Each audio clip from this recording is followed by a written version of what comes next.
Hey, and welcome to Esther's Gardening Adventures. I'm Esther, and today I'm going to talk about what herbs I successfully used the winter sowing process to grow from seed, and which ones I didn't do so well with. If you want to know more about what winter sowing is, why you should try it, and all the steps you need to know to do the process, please check out the other videos in this series.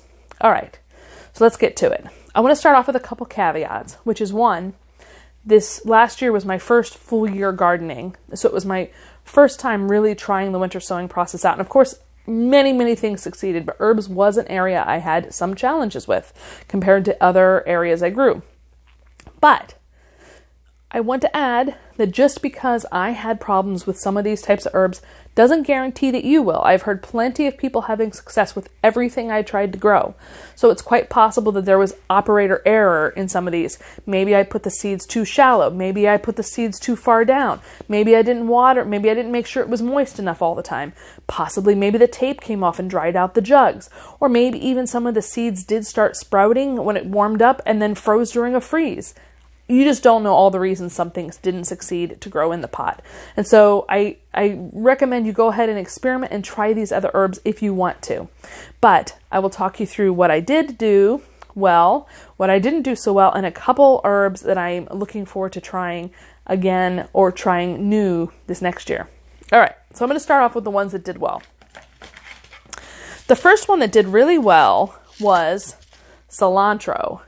Cilantro is one of those herbs that likes the cold. It doesn't do well in the heat. In fact, when it starts going to summer, these things bolt, i.e. go to seed, and get very soapy tasting. So although some of you will say they're soapy already because you have that genetic issue, or genetic trait, or whatever it is that causes it to taste like soap. But I did very well growing cilantro from seed through the winter sowing process, and I definitely recommend it, and I will be doing it again because I love cilantro. I use it in my Indian dishes, in my Thai dishes.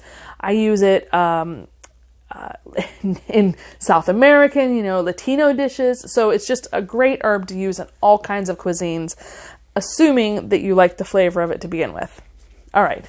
Then the next thing I grew successfully is another thing that's good to have in your garden, both for pickling purposes, like pickled cucumbers or pickled green beans, like I love to do my dilly beans that are a ball recipe, is dill.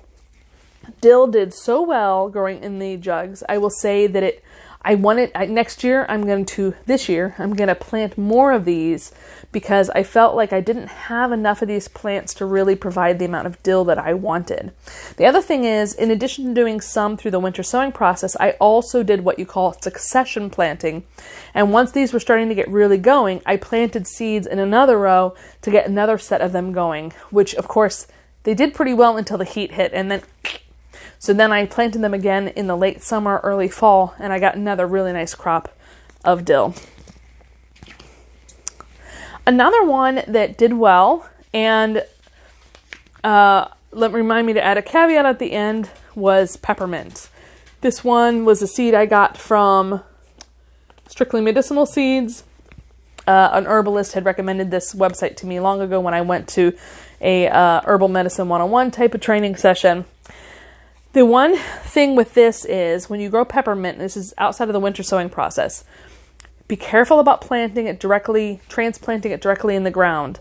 Keep it in a container or somewhere else because this thing can take over your garden if you're not careful.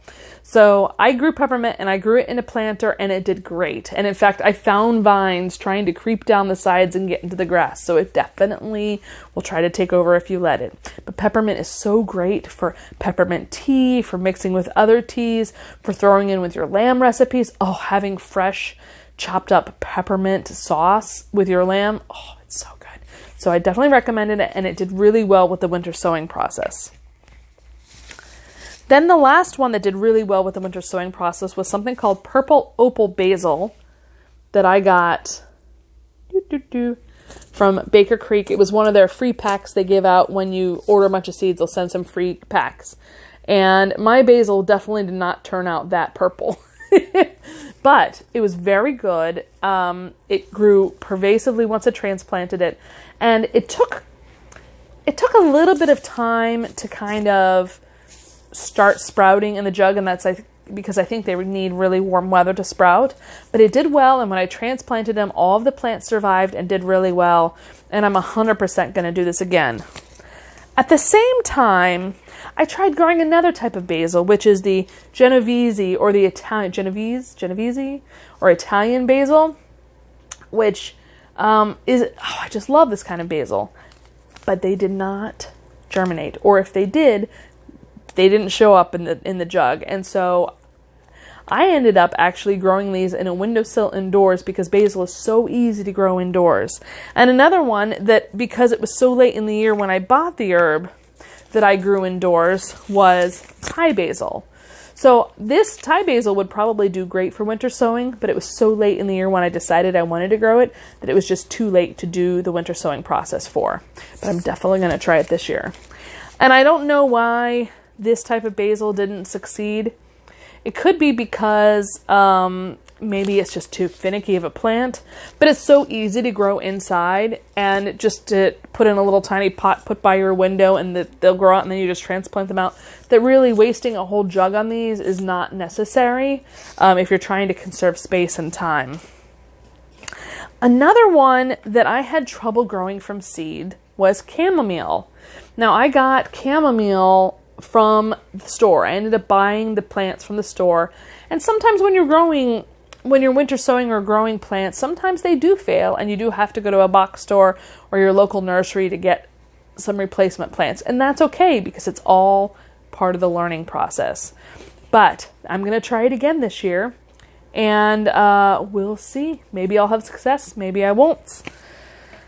And I might end up going buy plants again. In fact, I have a chamomile plant out there that is still alive in the container outside, and I'm really curious to see whether it will survive the winter and sprout in the spring, which would be really neat. And then another one that I grew, and this one I think I actually had success doing, I'm not sure it was my failure pile, was lemon balm. I grew this, and I had, or did I? Yes, I did try this, and it succeeded. But it didn't succeed as much as I wanted, and I think I ended up buying some more plants. But lemon balm is great. It's soothing. It helps with anxiety. It helps with headaches. It's a delicious flavor, and I love pairing this with peppermint tea. And I'll link at the end of this video to a calming tea video I did on all the herbs that I grew. On some of the herbs that I grew that make for a really great calming tea. And then the last one that I tried to grow last year through the winter sowing process that did not succeed was shiso leaves.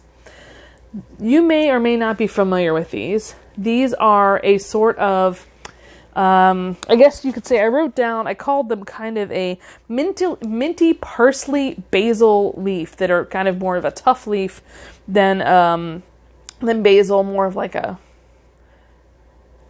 but these often are used in sushi recipes or Japanese cuisine, and it's really nice to have. Now, you got to be careful. This is a member of the mint family, and just like the other peppermint, you do not want to sow this in the regular ground, or else you'll have a huge patch of these. So if you do grow these in containers. I really don't know why it didn't succeed. It even says to soak the seeds overnight, and I did that to improve its germination, and it didn't work. So who knows? A couple of herbs that I grew just by planting the seeds directly in the soil was curled parsley and Italian parsley. These germinate so easily in the soil. Now, you can, if you really want to get a start on it, do it through winter sowing, but this is another one of those that grows pretty easily on its own, and I don't know that you need to take the time to do that. All right, three new herbs I'm going to try this year that I'm really excited about is broadleaf sage, and I know sage can be difficult to grow through the winter sowing process, so I am prepared to fail, but that is half the fun of succeeding, is when you do succeed. I love sage. Sage is fantastic for putting in beef stews, for putting, I think, with lamb, and it's just, it has all kinds of medicinal value as well, which I can't remember thinking of everything. Oh, and it's also really good. Oh, I make a mushroom sage wild rice stuffing. that is to die for, and maybe I'll make that someday for this channel because it's so good. Oh my gosh, it's so good. So that's what this is going to be for if I succeed in growing it. Another thing that I'm going to grow, I have no cats, but catnip actually has medicinal value, and it also is something I've heard the pollinators love the flowers for. So I'm going to try growing catnip this year, and I think it can handle some shady areas, and I think it's also a mint, so I'm going to try to grow it in an area or in a pot so that it does not end up taking over my yard. And then so one of my goals this year is to have a patch of different basils. So I have my Italian basil, I have the Thai basil, I have the purple basil, and I think I've also ordered a lemon basil seed from somewhere else that hasn't arrived yet. But I also want to do a sweet basil large leaf, which are going to be like these kind of lettuce-sized leaves, I think, basils. And so this was from Mary's Heirloom Seeds, and I'm looking forward to trying them. All right, so I hope that gives you a sense of what I've had success with and haven't had success with the winter sowing process for herbs. And I'm curious, how have you done? What are some herbs you're trying this year? And I will definitely check back in to see if I have the same same record or maybe more success this year now that I have more experience trying it.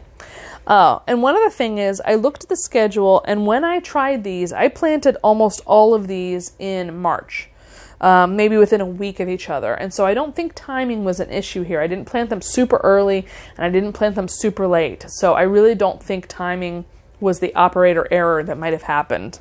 So if you enjoyed this video, if you're now dreaming of what herbs you'd love to grow, please hit that like button. And if you aren't already a subscriber and you want to see more of this content, please do subscribe and make sure you hit that bell button so that you get alerted when I post new videos. And otherwise, I'll see you next time.